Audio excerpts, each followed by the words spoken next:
On the boringest store in the world. My name is AJ, and I hate school. Do you know which months are the best months of the year? July and August, of course, because there's no school over the summer. Yay! The only problem is that now it's September. Boo! Bummer after the summer. School starts tomorrow. So my mom said we had to go to this store called Staples to buy back-to-school supplies. Ugh! Staples is the boringest store in the history of the world. They don't sell video games or toys or any cool stuff. They just sell pens and pencils and ultra-boring junk like that. My mom had a list of things I had to get for 3rd grade. After we found the boring book covers, boring binders, boring colored pencils, and boring glue sticks, I wanted to get a pen with a laser beam in it. Laser beams are cool. I saw this movie where they used a laser beam to kill aliens from outer space. But they don't sell pens like that at Staples. They do have one cool thing, a copy machine. Copy machines are cool because you can put your head on the glass and make a funny picture of your face. It only costs 8 cents, but you have to be sure to close your eyes or you'll go blind. I stuck my head in the copy machine and closed my eyes. I was reaching for the start button when I heard the most horrible sound in the history of the world. Hi, Arlo. Ugh. It was Andrea Young, this annoying girl in my class with curly brown hair. I hate her. Andrea calls me by my real name because she knows I don't like it. I took my head off of the copy machine. Andrea was with her mom, who looks just like Andrea but with wrinkles. Are you buying back-to-school supplies too, Arlo? Andrea asked. No, I told her. I'm skydiving. When somebody asks you a dumb question, you should always give them a dumb answer. That's the first rule of being a kid. I would never put my face in a copy machine, said Andrea. Why not? Because I'm one of a kind, Andrea said. You should put your face in a paper shredder instead, I suggested. Andrea rolled her eyes. Why can't a copy machine fall on her head? My mom and Andrea's mom were talking about the weather. Grown-ups are really interested in weather. Nobody knows why. So I was forced to talk to Andrea. Which do you like better, Arlo? Andrea asked. This notebook with a picture of kittens on it, or this one with elephants on it? Do they have a notebook with a picture of elephants stomping on kittens? I asked. Andrea rolled her eyes again. Our mom said we could play around on the office chairs for a few minutes while they talked about the weather. Let's pretend we're grown-ups working in a real office, Andrea said. I sat at one of the desks and picked up a fake telephone. Send over $1 million, I barked into the phone. Now! Where's my coffee? Andrea shouted. I'll die if I don't have coffee. You're fired, I barked again. Get out! Pretending to be a grown-up is fun. I need to file some reports, Andrea said, and she rolled her chair over to a big filing cabinet. When she pulled it open, the most amazing thing in the history of the world happened. A head popped out. G'day, mates, the head said. Ah! We screamed. It was Mr. Granite, our new 3rd grade teacher. 2. We want chocolate cake. The first day of school is the worst day of the year. But the nice thing is that 3rd graders are allowed to ride their bikes to school. I rode with my friends Ryan and Michael. After we locked our bikes to the bike rack, we were told to go to the all-purpose room for an assembly. The teachers were sitting on the stage, and they were all wearing green t-shirts that said PAL on them. Mr. Klutz, our principal, was up there too. He has no hair at all. I mean none. Mr. Klutz was wearing a green shirt too, and his head was even painted green.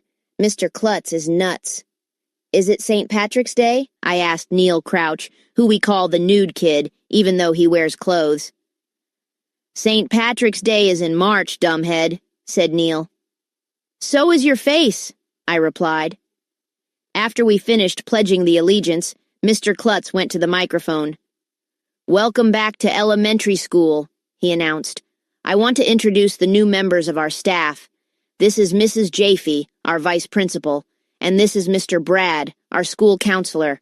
And over here is our new third-grade teacher, Mr. Granite. The three of them stood up. Everybody clapped. I waved to Mr. Granite. I knew he was going to be my third-grade teacher because I'd met him on the beach over the summer. I even saw him yesterday at Staples. "We're wearing green today to show that elementary school cares about the environment," said Mr. Klutz. "This year we're going to use less energy, create less waste, and help the planet. The program will be under Mr. Granite's supervision." "Wow," I whispered to Ryan. "Mr. Granite has supervision. That means he can see through walls." "You returning students know I like to challenge you," Mr. Klutz continued. "So here's a new challenge. If elementary school is named the greenest school in the county for the month of September, we'll have an all-you-can-eat chocolate cake party." Yee! Everybody went crazy because we all love chocolate cake. That's the first rule of being a kid. 3. Pedal power. After the assembly, Mr. Granite led us to our new classroom. There were posters all over the walls with pictures of rocket ships and stars and planets. It was cool. But the weird thing was, instead of desks, the room was filled with exercise bicycles. "Why are there bikes in here?" asked this annoying girl named Emily, who is Andrea's crybaby friend. "It's part of my new PAL program," said Mr. Granite. "Pedal and learn. Instead of burning coal or oil to get electricity to run our school, we're going to pedal these exercise bikes. So we'll learn new things, save energy, and get exercise all at the same time. It's a win-win." "We get to ride bikes in school?" "Cool. Bikes are fun. I have a trick bike at home." I hopped on a bike between Michael and Ryan. "In third grade, we're going to learn a lot about space," Mr. Granite told us.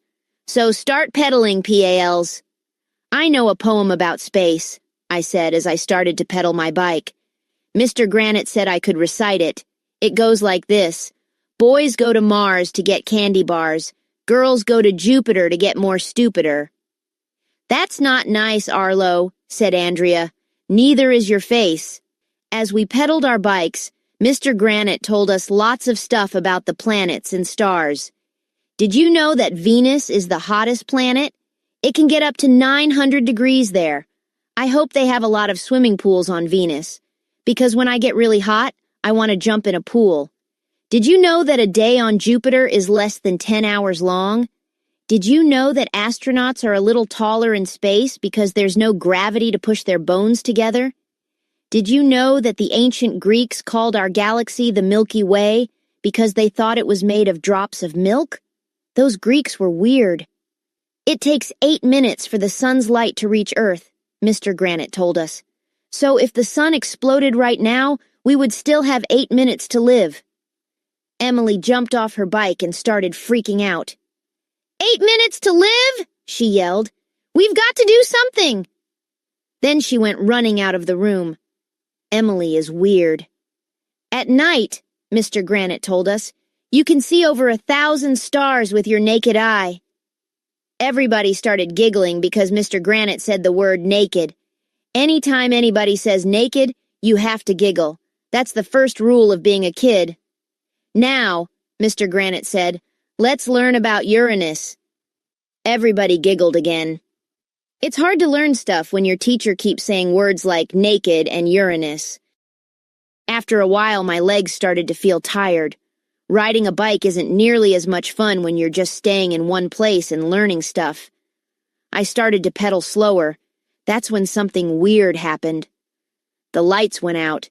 Suddenly, the class was dark.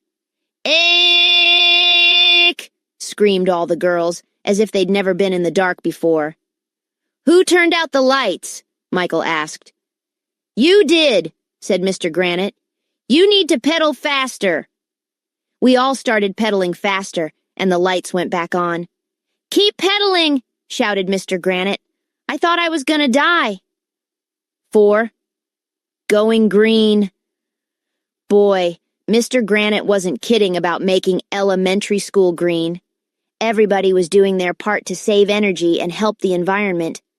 Miss Lazar, our school custodian, put solar panels up on the roof to collect the sun's rays and turn them into electricity.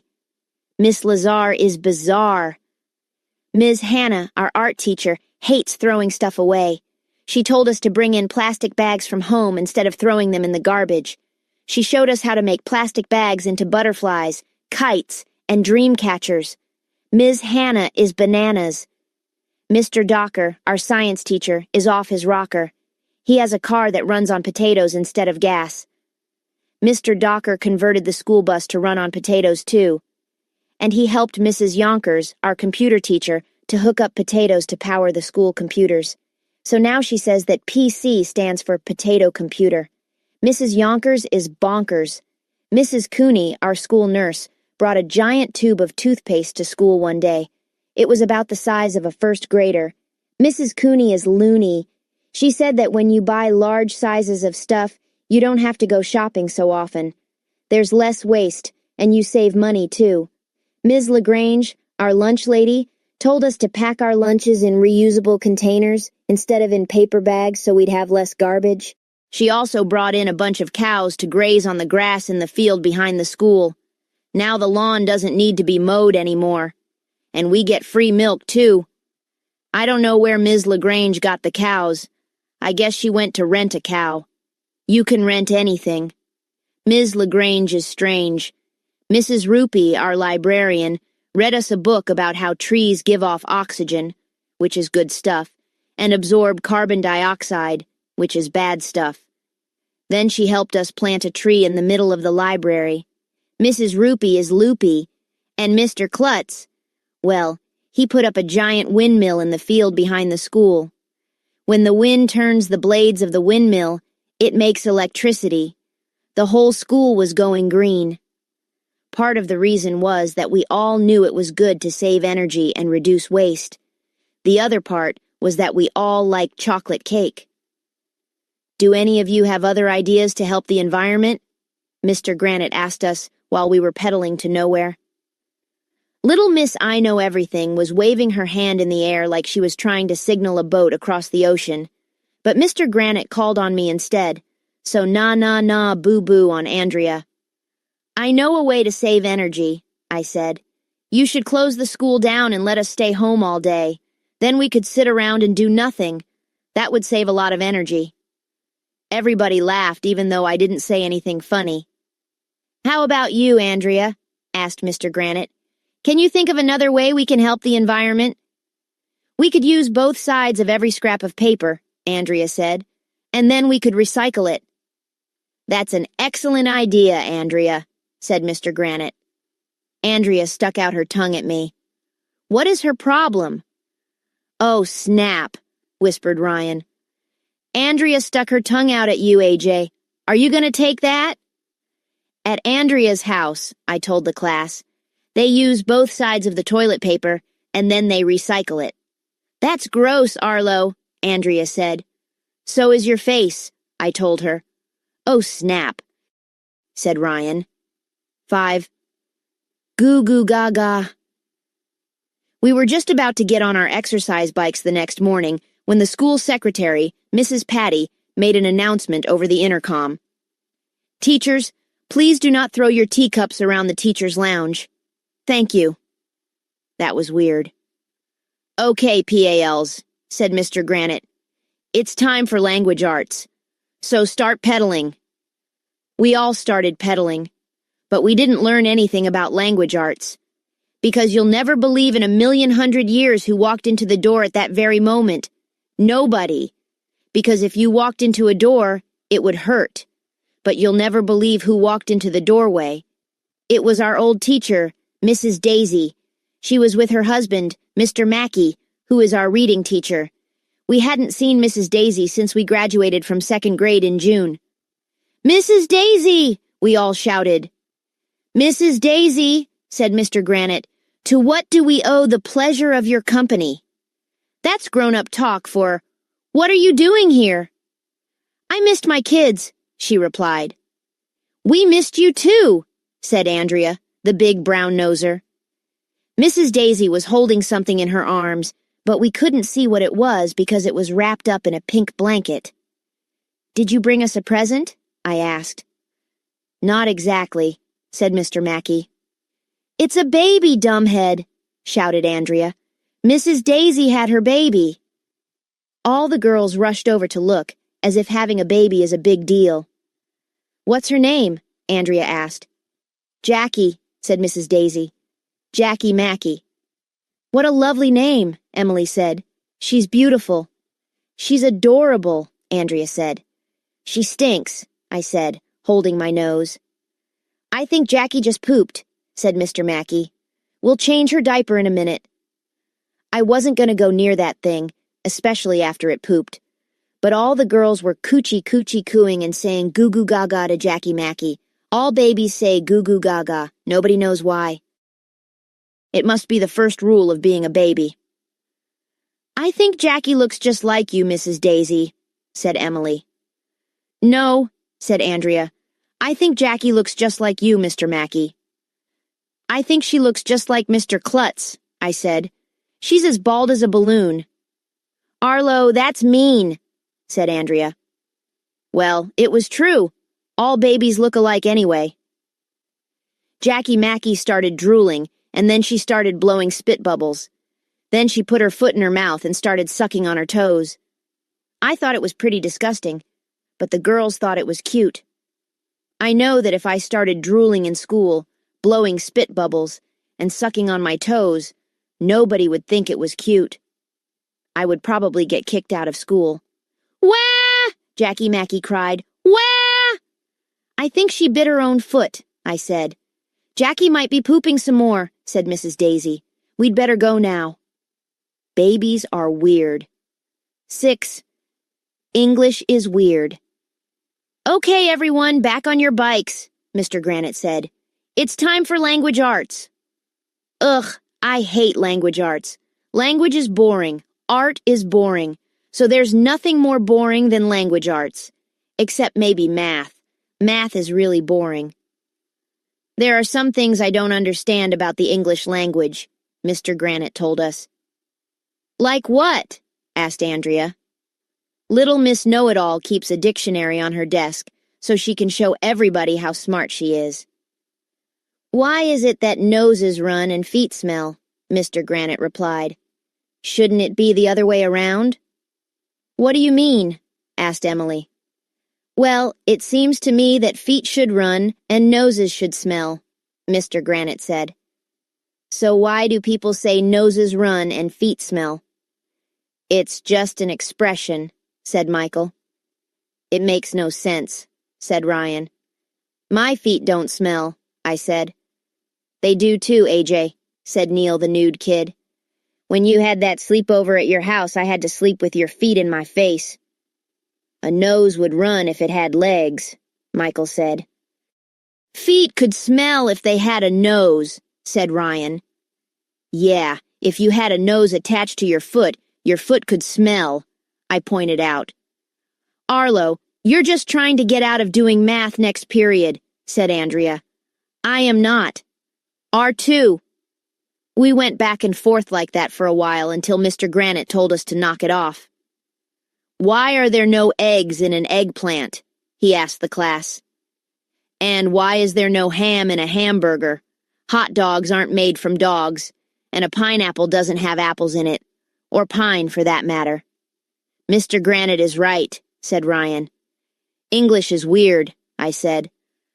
Why are boxing rings square? Asked Mr. Granite. If they're rings, they should be round. Yeah, some of the kids agreed. If one tooth and another tooth are called teeth, said Mr. Granite, and one goose and another goose are called geese, then why aren't one moose and another moose called meese? Yeah, Neil said. What's up with that? Why do we play at a recital and recite at a play? Asked Mr. Granite. When a house burns up, how can it also burn down? And why do we drive on the parkway and park on the driveway? Yeah, everybody shouted. Mr. Granite is right, I said. The English language is messed up. If you ask me, we should complain. Who are you going to complain to, Arlo? Asked Andrea. The President, I said. We should write a letter to the President of the United States. Andrea rolled her eyes, but Mr. Granite said that writing a friendly letter to the president was a great idea. So nah boo-boo on Andrea. Mr. Granite passed out paper to everybody. It's hard to write while you're riding a bike, so I kept my letter short and sweet. Dear Mr. President, I am a third-grade student at elementary school. I don't think it's fair that your feet smell. Do you have a nose attached to your foot? Sincerely, AJ. 7. Mr. Granite goes overboard. It was recess. We were on the swings in the playground. Me and the guys were talking about important stuff, like who won the big game last night. Andrea and her friends were talking about girly stuff, like what color they should paint their toenails. That's when Mr. Granite came over. He was carrying some kind of machine. Everybody off the swings, he shouted. Why? We all asked. I need to attach this generator to the top of the swing set, Mr. Granite replied. So every time you swing back and forth, you'll be making electricity. We had to get off the swing set and go over to the field near the cows and the windmill. I miss Mrs. Daisy, said Neil, the nude kid. She was normal. We used to say Mrs. Daisy was weird, Michael said, but Mr. Granite is even weirder. Moo, said a cow. Mr. Granite is going overboard with this green stuff, said Ryan. He's falling out of a boat? I asked. No, dumbhead, said Ryan.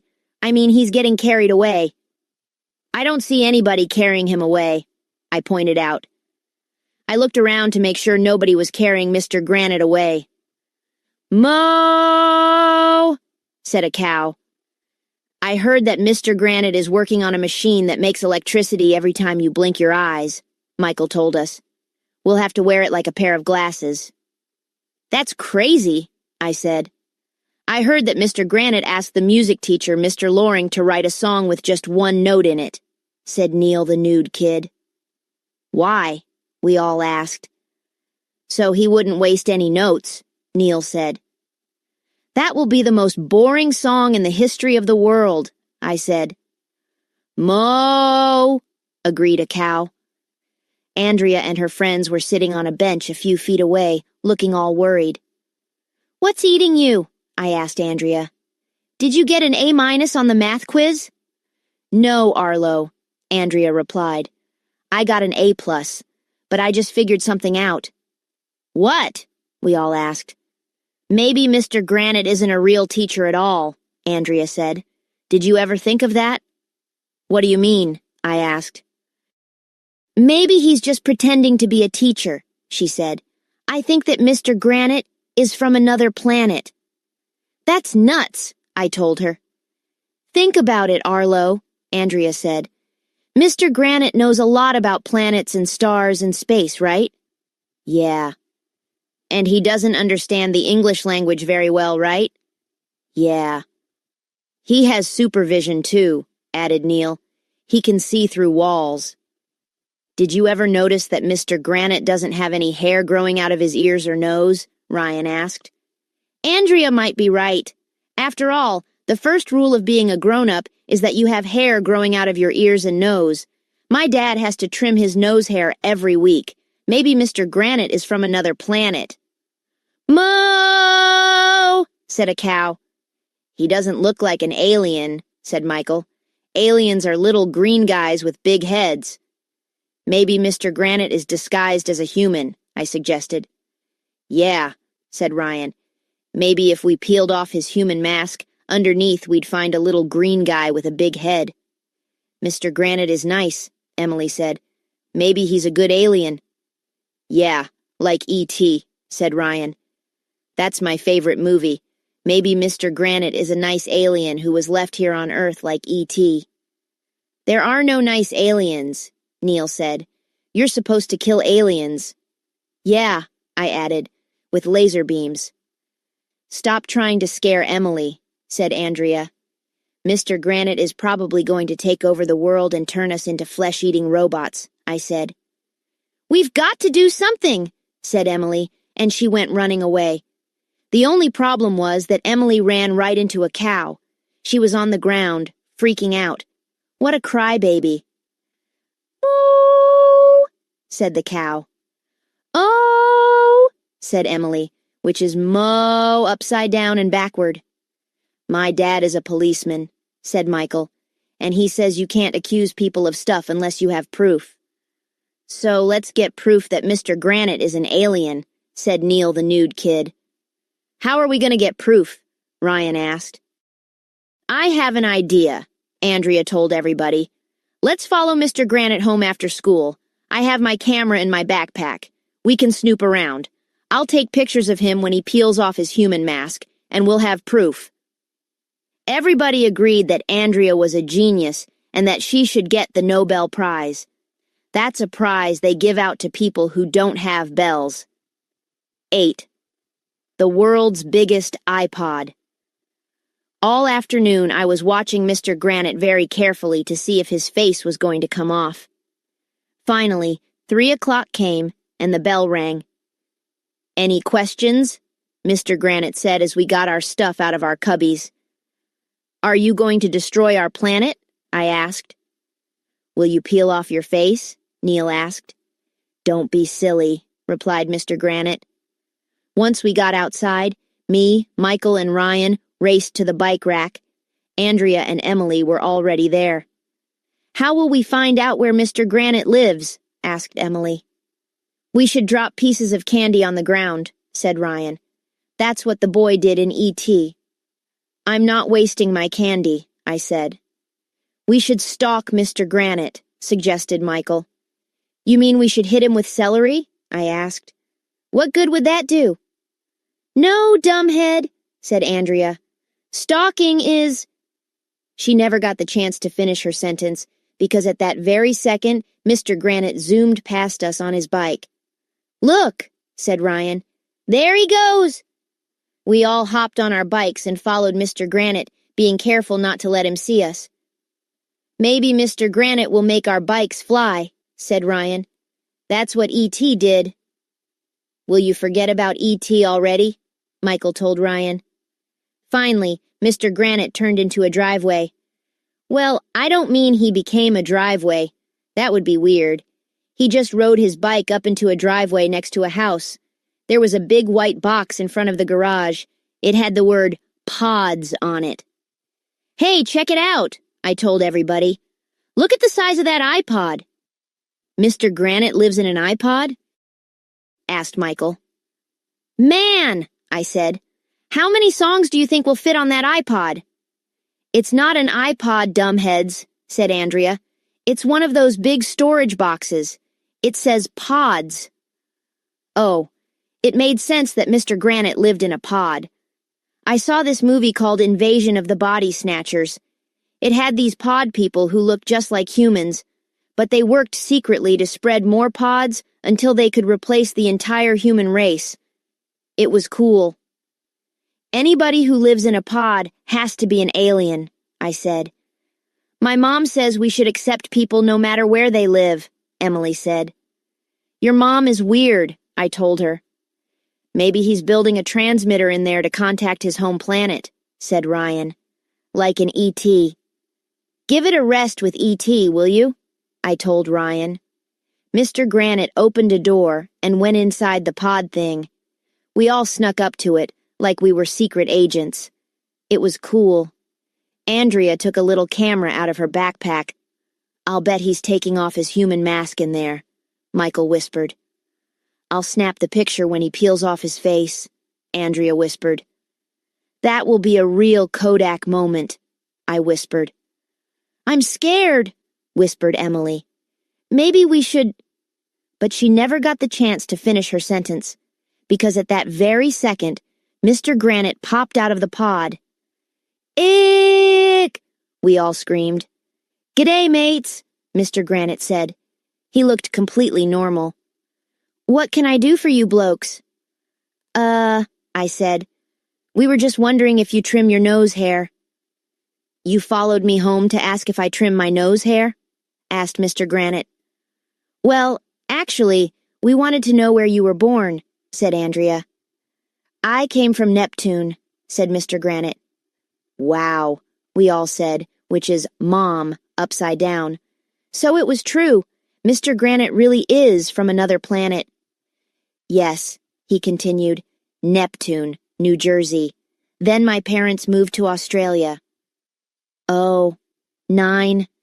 Tattletales. I didn't believe for a minute that Mr. Granite was born in New Jersey. He was an alien from another planet for sure. And even though we didn't have a picture of him peeling off his face, we decided there was only one thing left for us to do. We had to tell Mr. Klutz. The next morning, we all met at school early to go to Mr. Klutz's office. When we got there, he was wearing one of those weird square hats we had to wear at graduation, and he was sticking his head out the window. "Why are you sticking your head out the window?" Ryan asked. "Oh, excuse me," said Mr. Klutz, pulling his head back inside. "I had to sharpen my pencil." "You have a pencil sharpener outside your window?" asked Michael. "No, I was just gathering solar energy to power my pencil sharpener," Mr. Klutz told us. "See? This cap has a solar panel in it. It was Mr. Granite's idea." Mr. Klutz showed us how to sharpen a pencil with his solar-powered pencil sharpener. It was cool. "We wanted to talk to you about Mr. Granite," said Ryan. "I'm all ears," Mr. Klutz said. "You are not," I told him. "You have eyes and a nose and a mouth, too. It would be weird to be all ears." "It's just an expression, dumbhead," said Andrea, rolling her eyes. "It means Mr. Klutz is listening." "I knew that," I lied. "Anyway, we think there's something weird about Mr. Granite." "Yes, I agree," Mr. Klutz said. "I can't put my finger on it." "Why would you want to put your finger on it?" I asked. "Mr. Granite lives in a pod," Emily said. "And he has no nose hair," said Michael. "Mr. Klutz," said Andrea, "we suspect that Mr. Granite is from another planet." Said Mr. Klutz. "It's funny you should mention that. The other day I saw a flying saucer in the teacher's lounge." "What?" we all shouted. "You did?" "Yes," said Mr. Klutz. "The teachers were throwing their teacups around again. I'll have to make another announcement about that." "If Mr. Granite is an alien, will you have to fire him?" asked Emily. "Or attack him with laser beams?" asked Ryan. Said Mr. Klutz. "This has never come up before. I'm not sure aliens from other planets are allowed to teach 3rd grade. I'll have to check in the Board of Education rulebook." "I'm Board of Education," I said. "In the meantime," said Mr. Klutz, "let's all keep our eyes peeled." "That will probably hurt," I told him. "Can't we just watch Mr. Granite instead?" "Okay, let's do that," he said. "I want to know everything about him. I want to know what makes him tick." "Mr. Granite ticks?" I asked. "Maybe there's a clock inside him, like the crocodile in Peter Pan." "Maybe there's a bomb inside him," Ryan said. "Mr. Granite swallowed a bomb?" asked Emily. "We've got to do something."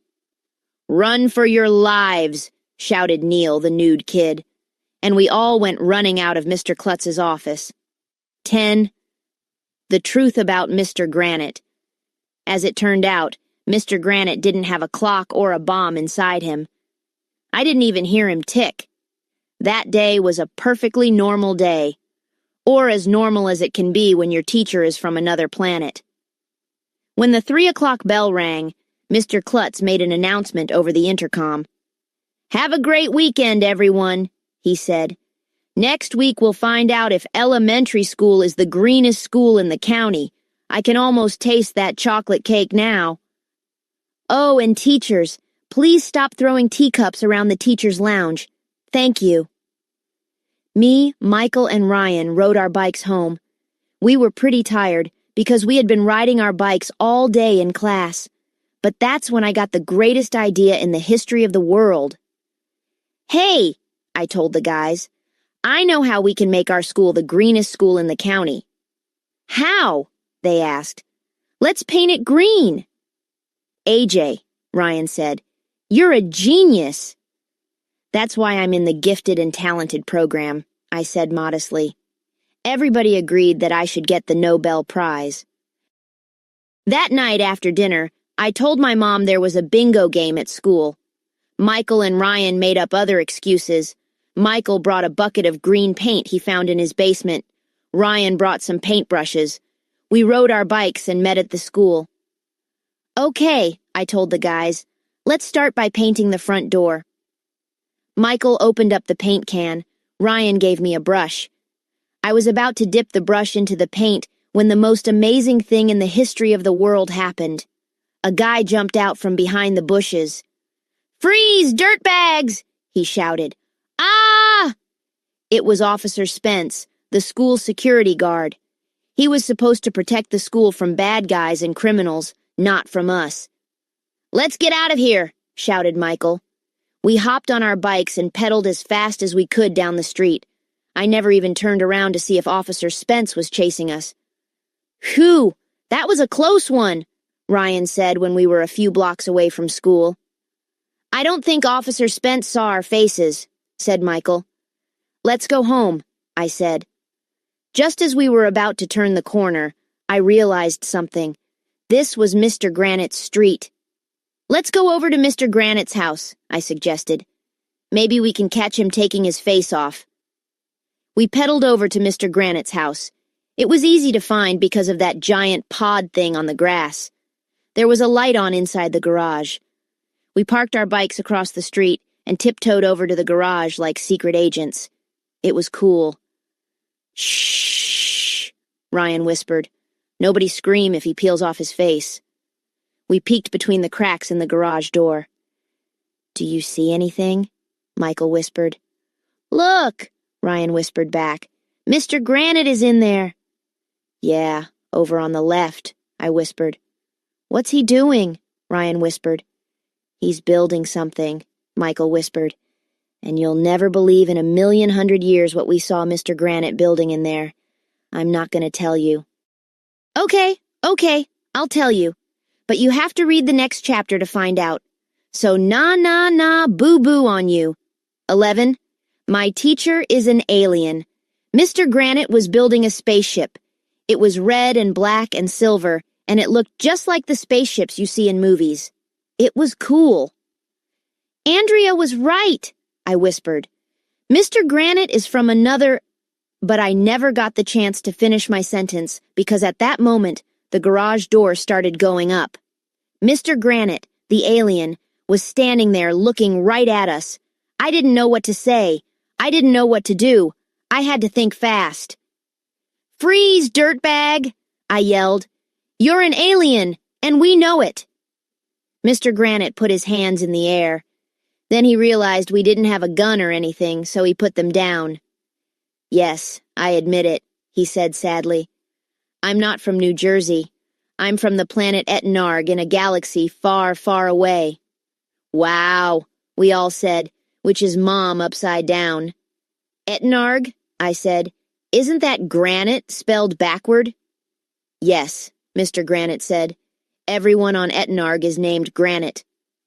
"Doesn't it make things confusing when everybody has the same name?" asked Ryan. "It does," Mr. Granite replied. "I was sent to Earth to help you stop global warming and to come back with some new names for our people. Now my work here is done. I must return to Etnarg. My spaceship is finished. I just need some rocket fuel so I can blast off."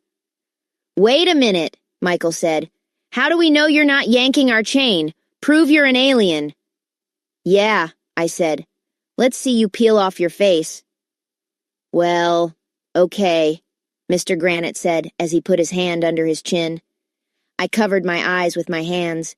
I wanted to see Mr. Granite peel off his face, but at the same time, I didn't want to see what was underneath. What if it was scary? So I covered my eyes, but I opened my fingers so I could look between them. Mr. Granite pulled at his neck, and the skin started to come loose. Then he peeled off his entire face, and you'll never believe in 1,100,000 years what he looked like underneath. He looked exactly the same. "Hey," Ryan said, "that face looks just like the one you peeled off." "It never hurts to have an extra face," said Mr. Granite. Even though Mr. Granite's peeled-off face looked the same as his regular face, it was still cool. "Don't tell Mr. Klutz," Mr. Granite said. "Our lips are sealed," I told him. But not with glue. That would be weird. 12. Sad, sad news. I couldn't sleep that night. All I could do was think about Mr. Granite. What if he was lying? What if he really came here to take over our planet and turn us into killer zombie robot slaves? Stuff like that happens all the time, you know. I wished I had been able to buy one of those laser beam pens at Staples. Maybe Mr. Granite was just pretending to be nice so it would be easier for him to take over the world. Maybe I should tell Mr. Klutz. If I didn't say anything and Mr. Granite took over our planet, it would be all my fault. This was the hardest decision I ever had to make. My brain hurt from thinking so much. I was afraid my head was going to explode. "Did you finish your homework?" my mom asked me on Monday morning. "Homework?" I said. "Aliens from another planet could be attacking at this very second, and you're worried about homework?" Finally, I decided to tell Mr. Klutz what I knew. As soon as I got to school, I marched into his office. He had a machine on his desk. It looked like a little microwave oven. "Hey, check this out, AJ," said Mr. Klutz. "It's called the Ultimate Recycler. This gizmo can turn a can into a bottle, or a bottle into a can. So instead of throwing away a bottle, you just turn it into a can. And instead of throwing away a can, you just turn it into a bottle. This will be great for the environment." "Why not just take the can or bottle and rinse it out?" I asked. "Then you can use it again." Said Mr. Klutz. "That's a good idea, AJ. No wonder you're in the gifted and talented program." He picked up the Ultimate Recycler and threw it into the recycling bin. "Mr. Klutz," I said, "I have proof that Mr. Granite is from another planet. I saw him building a spaceship in his garage." Mr. Klutz said. "Well, I have some news for you, AJ. I looked through the Board of Education rulebook very carefully, and there is nothing in there that says aliens from other planets can't teach third grade."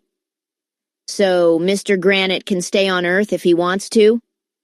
"That's right," said Mr. Klutz. "In fact, I'll call him in here right now to tell him the good news." Mr. Klutz called Mr. Granite on the intercom. A few minutes later, Mr. Granite came into the office. When he saw me, he looked mad. "It's okay," Mr. Klutz told Mr. Granite. "I know you're from another planet, but I think you're an excellent teacher, and I want you to stay at elementary school." Mr. Klutz and Mr. Granite hugged, which was weird. "You are very kind," Mr. Granite said. "But my work here is done. I am ready to return to my home planet of Etenarg. I blast off Friday." "But I thought you said you didn't have any rocket fuel," I said. "I don't need rocket fuel anymore," Mr. Granite told me. "I met with Mr. Docker over the weekend, and he figured out a way to power my spaceship with potatoes." Wow. I knew you could power a car with potatoes, and I knew you could power a computer with potatoes. But how are you going to get a spaceship off the ground with just potato power? "Is that possible?" I asked. "It is," Mr. Granite said. "We're going to microwave the potatoes." 13. Saying goodbye to Mr. Granite. At 3 o'clock on Friday, the school secretary, Mrs. Patty, made an announcement that everybody had to go to the all-purpose room. When we got there, Mr. Klutz was up on the stage. He was holding a piece of paper. "I have big news," Mr. Klutz told us. "Mr. Klutz has a big nose," I whispered to Ryan. "Are we the greenest school in the county?" asked Neil, the nude kid. "No, we came in second place," Mr. Klutz said. Everybody groaned because that meant we weren't going to have a chocolate cake party. "Second place?" Michael asked. "How could any school be greener than ours?" "Well," said Mr. Klutz, "the students at one of the other schools actually painted their school green. Too bad we didn't think of that." I looked at Ryan. Ryan looked at Michael. Michael looked at me. "So, what's the big news?" asked Neil, the nude kid. "The big news is that we received a letter from the President of the United States," said Mr. Klutz. "Wow," we all said, which is Mom, upside down. I stuck my tongue out at Andrea because she had thought it was a dumb idea to write to the President. Mr. Klutz read the letter. "Dear students of elementary school, thank you for the nice letter. I just wanted to let you know that I do not have a nose attached to my foot. Sincerely, the President." It was cool to get a letter from the President, even if the letter made no sense at all. "I have more big news," Mr. Klutz told us. "Our third-grade teacher, Mr. Granite, is from a planet called Etenarg, and he is going home today. So we're going to have a going-away party with chocolate cake." "Yay!" everybody yelled. We went out to the playground, where there was the biggest chocolate cake in the history of the world. Everybody was out there, even Jackie Mackey. Mr. Brad cut the cake, and Mrs. Jaffe passed out pieces to everybody. Mr. Granite's spaceship was out in the field, near the cows. It was covered with potatoes.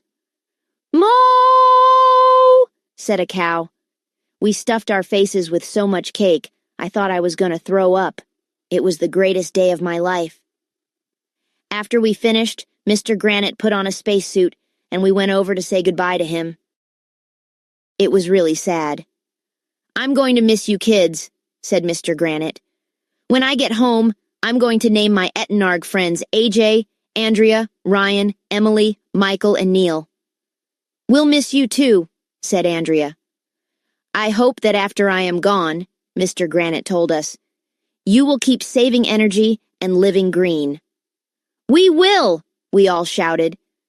Everybody was sad to see Mr. Granite go. Emily cried, "Of course." So did some of the teachers. Mr. Granite waved to us as he climbed into his spaceship. Everybody gathered around. Mrs. Yonkers went over to her computer and announced the countdown. 10, 9, 8, 7, 6, 5, 4, 3, 2, 1, said Mrs. Yonkers. "Begin microwaving the potatoes." Our science teacher, Mr. Docker, flipped a switch. Nothing happened for like 1,000,000 seconds. Then there was a little ding sound. Steam started pouring out of the potatoes.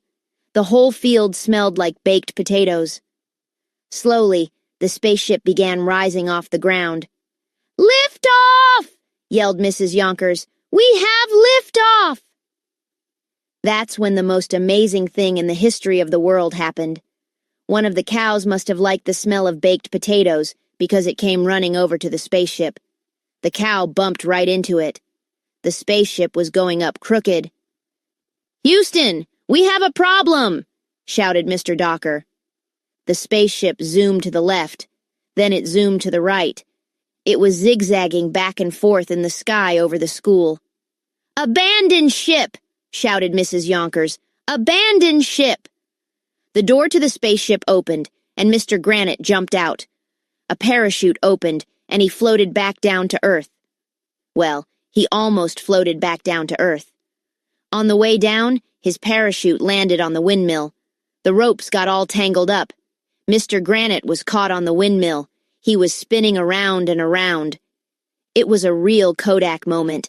You should have been there. Meanwhile, Mr. Granite's spaceship crash-landed in a field across the street from our school. It exploded. Pieces of baked potato went flying everywhere. It was cool. And we got to see it live and in person. Well, that's pretty much the way it all went down. The windmill finally stopped turning, and the teachers were able to get Mr. Granite back on the ground again.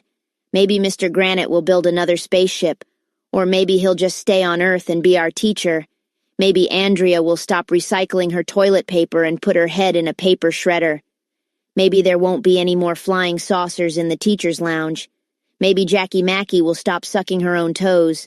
Maybe the president will trim the hair on the nose attached to his foot. Maybe Ryan will stop talking about E.T. Maybe they'll start selling laser beam pens at Staples. Maybe the sun will explode. Maybe Emily will stop running into cows. Maybe we'll find out what makes Mr. Granite tick. Maybe we'll be able to hear words like naked and Uranus without giggling. But it won't be easy.